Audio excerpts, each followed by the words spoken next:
Once again, this morning we're going to be remembering today and in the next couple weeks. We're going to be remembering again together that Jesus Christ will always be and must always be the center of it all. He alone can bring hope into this world, fulfill prophecy, bring joy and peace and love into this world. He alone, as the Christ candle represents, he alone is at the center of it all. But he alone, the center of it all, has invited us into it. He alone has not only invited us, he has commanded us to be part of it. We represent these things to the world. It's kind of like probably there were some gifts exchanged yesterday, I'm guessing, in most of y'all's homes. There's usually some wrapping paper involved, right? The first thing you see is the wrapping paper. You see how it's packaged, and you see your name on it. That's us. Jesus is the gift. The gospel is the gift. Ultimately, the gift is the thing, but the first thing everybody sees, the thing that makes them interested, is us, or perhaps uninterested. Whether we like it or not, we are the front line. We are the little lights that point to the big light.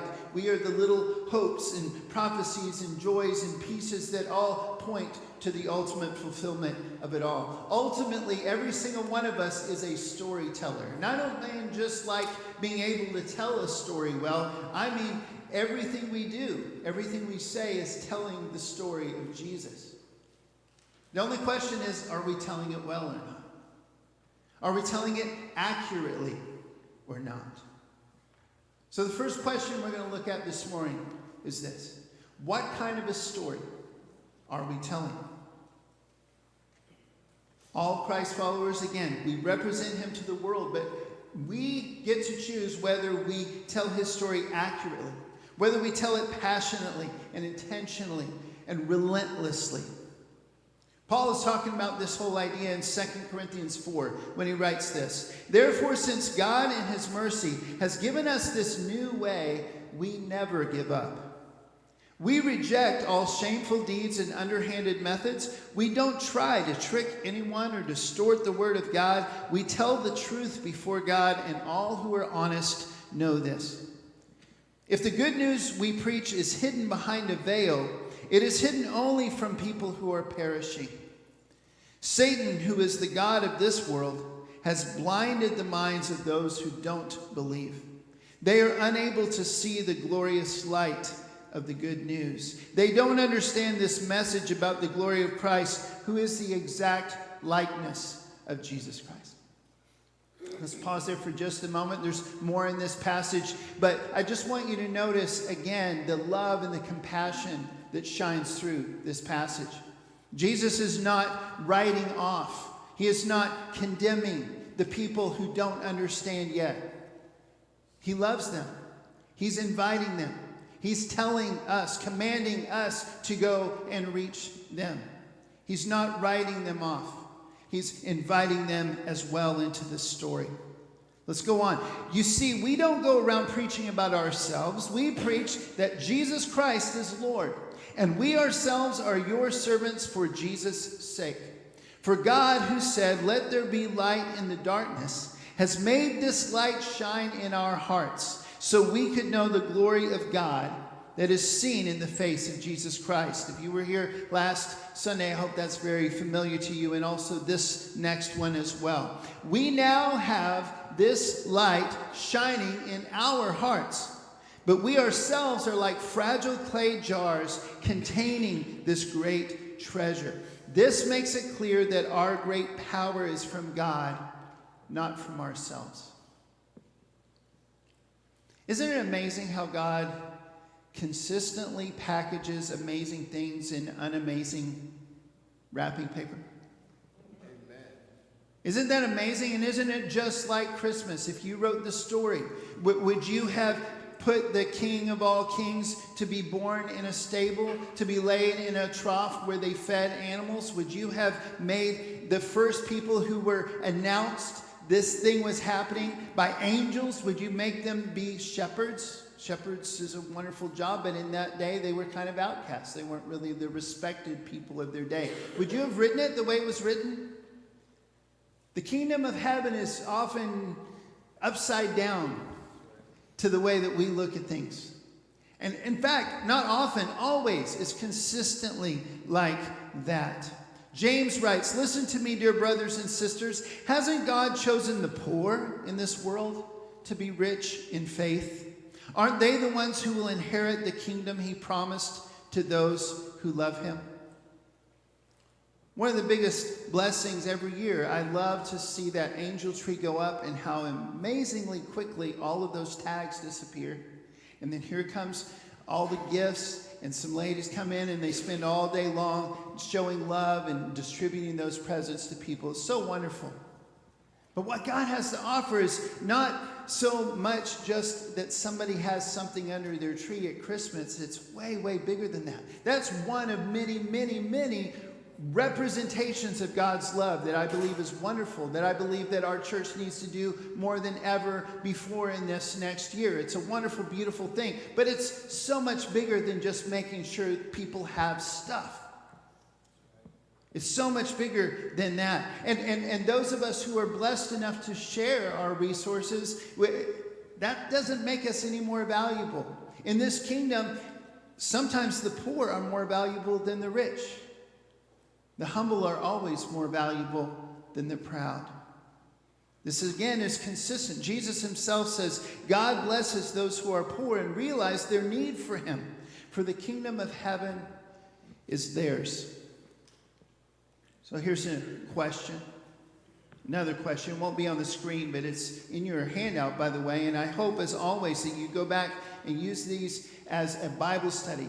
Don't just take my word for it or my take on these verses or whatever version I happen to be reading as the authoritative one. Just go back and study this and let the Holy Spirit walk you through that.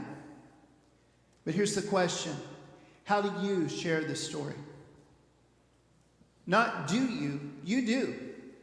Maybe not intentionally, maybe begrudgingly, maybe not well, but you do share the story every day of your life, every breath you breathe. You are telling the story about Jesus. The only choice is how you do it. Are you telling it well? Are you telling it poorly? Are you at least trying to use your words? Are you being intentional with how you use your life?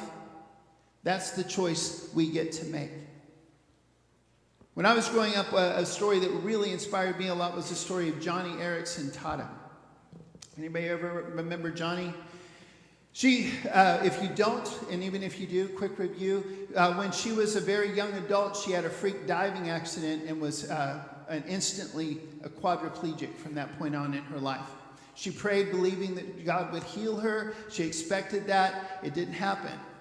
Instead, she went on to have a ministry that it lasts even now. She still has, she's learned how to draw by holding stuff in her mouth. She couldn't even do that before. Now she has incredible artwork.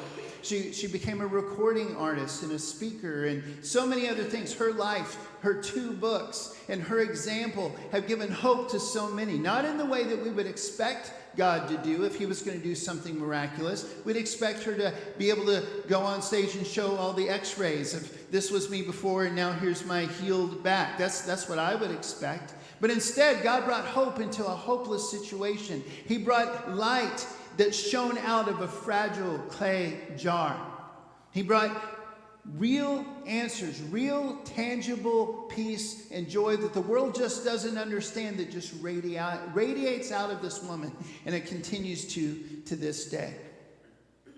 Maybe you think you can't tell the story because things just aren't going the way you expect God to do things. Maybe think you don't have a story to tell because things aren't going the way you wish they were going. You do have a story, and you do get to choose how it's told. Second big question we're looking at this morning is this: what kind of a kingdom are we building? And trust me, brothers and sisters, every one of you is building this kingdom. This is who we are. This is what we do. The only question is how we're building it. Are you doing it well? Are you doing it effectively? Is it following the plan that Jesus gave us, or some plan that we came up with ourselves? Because here's the deal. This kingdom is not of this world. And the world doesn't need another kingdom of this world. They don't need any more governments. They don't need any more kings. They don't need any more governors and policemen and whoever else. God bless anybody who's doing those. That's not what I mean. But the answer to this world, the answer to the brokenness in the world is not one more authority that is man-made and designed the way some person thinks it should be done. The answer, the hope of this world is a kingdom that doesn't come from this world, that transcends this world, that fits somehow into any government, any country, any nation around the world where people live. Somehow or another, it'll fit inside of that, but it's bigger than that kingdom every single time. It's different. It was always meant to be. It always will be. In the Christmas story, one of the saddest parts, sometimes we skip over because it's just so dark and so broken. But in Matthew chapter 2, you see a very typical king, especially of that day, and that's Herod. And when the wise men ask where this new king was born, he has this big plan where he's going to kill the baby so the baby can't grow up to be king. And when he's defeated in that little plan, he massacres every boy 2 years and younger in Bethlehem. Can you imagine? Can you imagine living through that? Can you imagine if it was your kid? Can you imagine what that would be like? I can't. Except if you've watched at all over the years, the last 2,000 years, or you read in history, you go back even further back, that's how kings do. That's how human governments do. That's what kingdoms look like when it's all about us and trying to seize power and trying to make everybody do things our way, whether we're right or wrong about anything. That's where it ends up, is being willing to do anything to seize and to hold on to power. The world doesn't need any more of that. They need something different. Do you remember when Jesus was tempted by the devil in the wilderness? It's a couple different places, but specifically Matthew 4, verses 1 to 11. Satan takes him out there and tempts him with several things. It's very literal and also very deeply symbolic. And in the middle, it says this. Next, the devil took him to the peak of a very high mountain and showed him all the kingdoms of the world in all their glory. I will give it all to you, he said, if you will kneel down and worship me. Get out of here, Satan, Jesus told him. For the scriptures say, you must worship the Lord your God and serve only him. Once again, I try to point this out and remind people about this often. The words we translate as worship, that word to us tends to mean singing in this kind of worship that we just did together. It includes that. But what it really means, the phrases and words we translate from other languages into English, it's always the core meaning that's always in there is one of pledging allegiance to someone. Bowing down to someone, committing to put them as the authority over your life. If we sing that way and we mean it that way, then it's worship. Otherwise, we're just singing songs. If we pray that way, if we take communion that way, if we give that way, if we walk through God's word together that way, then it's worship. If not, we're just going through the motions. So obviously, Jesus is talking about that kind of worship here. Obviously, he's saying that God always deserves our allegiance, not the devil. Exactly what he says is exactly what he means, but don't miss, there's also something more. He's also hinting here, his kingdom is not going to be an earthly kingdom. He doesn't even answer that thing to the devil. He doesn't even say that in his answer. He skips over that because it's nothing to him. He doesn't want a kingdom that lasts until he dies. He doesn't want one lifetime. He doesn't want one kingdom in an earthly style. He wants something that was before his own life began at Christmas. It transcends and goes all the way into eternity. He wants to invite all of us into that kingdom. The devil just doesn't even get it at all.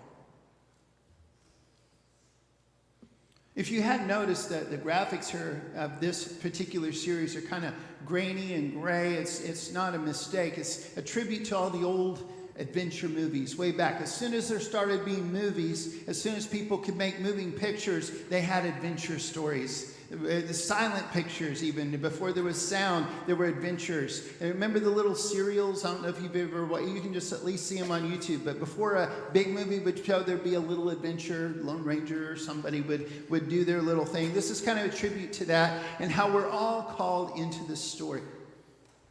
One story that I remember, the book is amazing. The movie is the thing I think most of us know about, but it's called The Neverending Story. Anybody remember this one? Maybe some of you remember it fondly. Maybe a lot of people I've talked to, they were scared of it and really hate it. Here's why I mention it today, just very briefly. In this story, there's a child named Bastian. And to run away from all of his problems, he starts reading this book. He tries to just get away from life and to avoid everything. And as he's reading this book called The Neverending Story, he's drawn into the story just like all of us are into a good book or a good movie. But then he finds out it's more than that. He actually becomes a part of the story. He actually plays a vital role in the story. They start talking about him. There's some things that only he can do. And the whole thing will fail unless he would have read that book that day. And it blows his mind. And it still blows my mind because that's exactly the way it is when we read the Bible. Just like Bastian, we join an incredibly diverse and unlikely group of Bible heroes and heroes of the faith that still live today. We join them as we flee from the darkness and as we fight against the darkness and we embrace the one true hope that we're given. It's different than in that story. I'm not trying to draw too many parallels. It is a little creepy. But it's also such a beautiful idea that we can get caught into this never-ending story. And it's truly good news that this is real. Jesus himself says, and the good news about the kingdom, pay attention because this is where we come in. This is where we, like Bastian, get sucked into the story. Listen. And the good news about the kingdom will be preached throughout the whole world so that all nations will hear it. And then the end will come. How many would like Jesus to come back really quickly? I am. I would love that. Would you like it today? Would it be great? It'd be awesome. We better get busy. Because there's going to be something that has to happen first. He told us that. His prophecies always come true. His commands always come true. Jesus is in control of history. The gospel will be preached throughout the whole world. Everyone will get a chance. Who do you leave that up to? This is an easy question. I've said it about 15 times so far just this morning. Who did he leave this up to? Us. This is the final act of this story. Now we're in it. Here we go. And someday he's going to look at every single one of us. He tells stories about that all the time. At the end of one in Matthew 25, he says, "Then the king will say to those on his right, 'Come, you who are blessed by my Father, inherit the kingdom prepared for you from the creation of the world.'" Remember that one? This is the ultimate fulfillment of the kingdom. Because it's bigger than this world. It's not of this world. In John 18:38 is where Jesus himself uses this phrase. This idea that his kingdom is not of this world. If you look at everything he said about the kingdom of heaven and about the kingdom of God and about all of the things he told us about what he wants us to do in the here and now and what to expect in heaven, you smash all that together, you can guess really easily. You don't need Jesus to tell you that his kingdom is not of this world. Because it's not. It's totally different. It's a completely different thing. But this is where Jesus himself said it. As he's about to give his life for us, Jesus answered, "My kingdom is not an earthly kingdom. If it were, my followers would fight to keep me from being handed over to the Jewish leaders. But my kingdom is not of this world." So again, how are you helping to build Christ's kingdom? Because brothers and sisters, we are. The only question is how.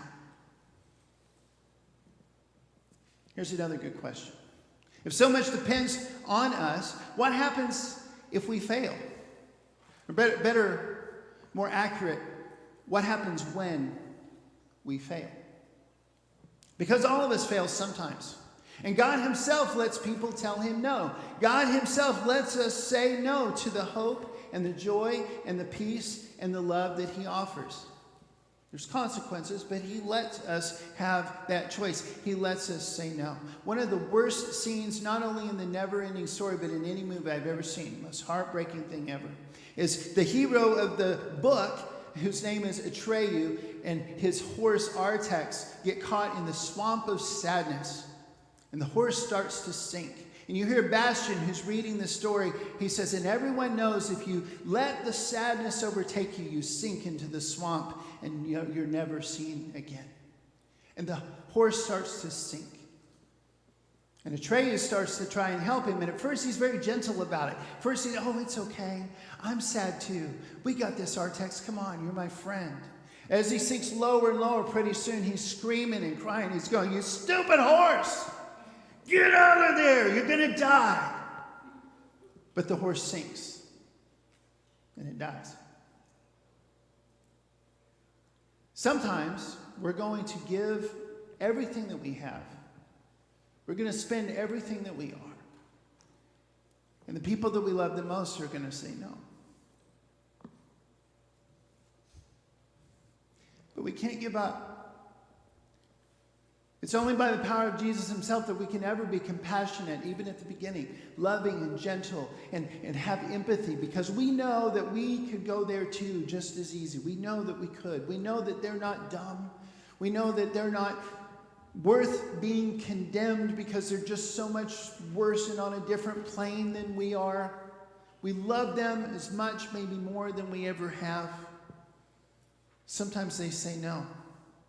Sometimes we say no. Sometimes maybe you're at that spot right now that you are sinking in the swamp. Maybe it's you. Psalms 73 verse 26 says, my health may fail. That same word health can also be translated flesh, or even just myself, my body, my spirit, just everything that is me. My health may fail, my spirit may grow weak, but God remains the strength of my heart. He is mine forever. There is hope in the midst of it. Here's what we're accountable to do. Listen to me. This is what keeps me going some days, many days. What we're held accountable to do, brothers and sisters, is to trust and obey ourselves. We're not accountable for the results. Here's one of the beautiful passages I keep coming back to over and over that explains this very well. Ezekiel chapter 3. Yes, God is explaining Ezekiel's role as a prophet to him. And he says, after 7 days, the Lord gave me a message. He said, Son of man, I have appointed you as a watchman for Israel. Whenever you receive a message from me, warn people immediately. If I warn the wicked, saying, you are under the penalty of death, but you fail to deliver the warning, they will die in their sins, and I will hold you responsible for their deaths. You catch that? That's option number one. We don't tell them, and that's why they die. We're also held accountable. If you warn them and they refuse to repent and keep on sinning, they will die in their sins, but you will have saved yourself because you obeyed me. There's option number two. They still die in their sins, but you don't, because you did trust and you did obey. Now, here comes the third one. If righteous people turn away from their righteous behavior and ignore the obstacles I put in their way, they will die. And if you do not warn them, they will die in their sins. None of their righteous acts will be remembered, and I will hold you responsible for their deaths. But if you warn righteous people not to sin, and they listen to you and do not sin, they will live, and you will have saved yourself too.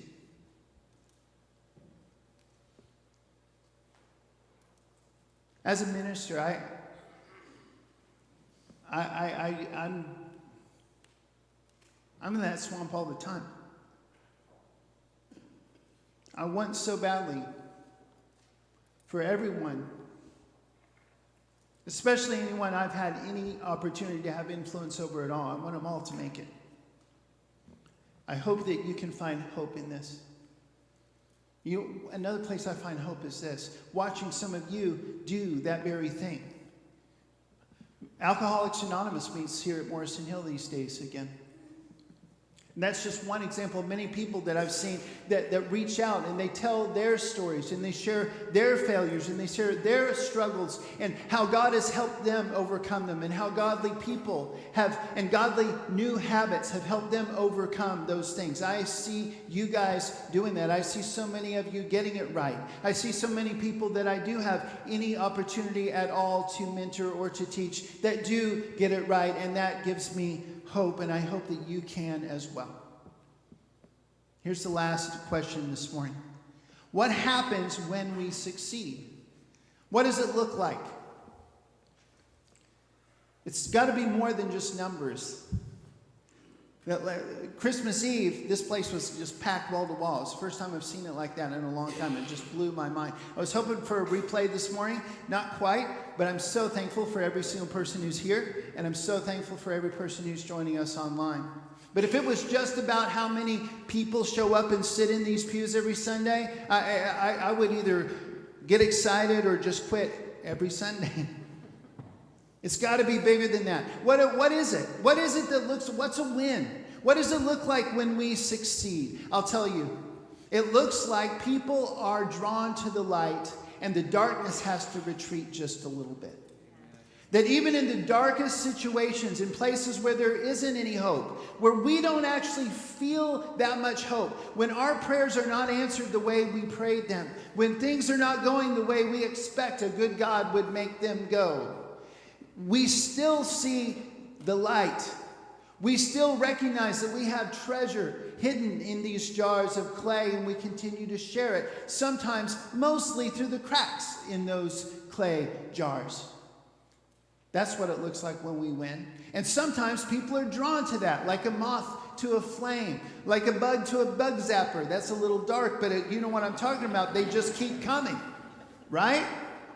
When people are drawn to Jesus, when they see that wrapping paper, where they see those little candles that hint at the bright, bright light that we all are leaning toward. When they're drawn to it, when it works, when it does work, that's what it looks like. At the end of the story in Neverending story, Bastian not only gets drawn into the story, but he and the other characters are able to recreate the whole thing, and it's better than it ever was before.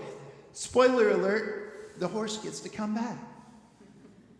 And then, not only that, all the stuff he learned in that story, he gets to bring back into his own life in our world, the real world. He even gets to fly around on that dog-looking dragon thing in our world for a few minutes. It's amazing. It's incredible. It's so fun. That's what happens. That's what it looks like when we win. Not that we get to fly on furry dragons. That's not what I mean. What I mean is this. What we read in this book, we bring it into our real life and we experience it. It's real. The power that we have when we're remembering Christmas or Easter or any of the other amazing stories that are throughout that book, they become part of our life. People start seeing it in Act 3. They start seeing it in this life right now, and it blows their minds, and they also join in on this story. Here's what it looks like. What Isaiah said, "The people who walk in darkness will see a great light. For those who live in the land of deep darkness, a light will shine." Nick Wojciech is another person, one of my favorite heroes. He was born for no reason anybody could ever figure out, with no arms or legs. But this guy is married, has kids. He is goes around the world as a motivational speaker. He can swim. He even climbs up the ladder and jumps off the high dive. He can drive. He can do anything you guys can do, and that's how he's been his entire life. And he has joy, and he has peace. I look at that and I go, I don't think I could in that situation, but he can. That's what it looks like when we offer hope, when it doesn't, people can't see why we would, but somehow we do. They go, how? And then we get to tell them. That's what it looks like when we win. Jesus spoke to the people once more and said, John 8:12, "I am the light of the world. If you follow me, you won't have to walk in darkness, because you will have the light that leads to life."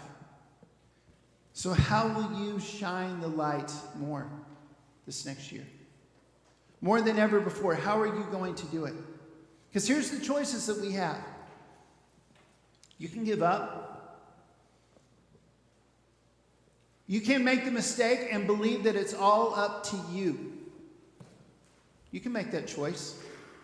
You can allow your failure or even some of your successes that you made in your own power, let that define you. You can find all your meaning and all your hope in that. You're going to get, at best, an earthly kingdom. And at worst, much more likely, you're just going to sink in the swamp of sadness. But that's a choice you have. Or, here's the better choice. You can let the light shine through. You can seek God more than ever and say, how do you want me to shine this light now, today?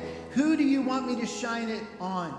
Who can I encourage? What gifts have you given me? What opportunities are you giving me? And how exactly do you want me to get the job done today? And together we can make sure that everyone in this whole world gets a chance to hear the gospel and respond to it. And then the end gets to come. And then it's a never-ending story that's better than anything that's going to happen on this side of it all. I invite you this morning, just take a step in that direction. We're going to stand, we're going to sing. If your decision that God's putting on your heart this morning needs to be public, make it public this morning. We'll pray with you, we'll walk you through that.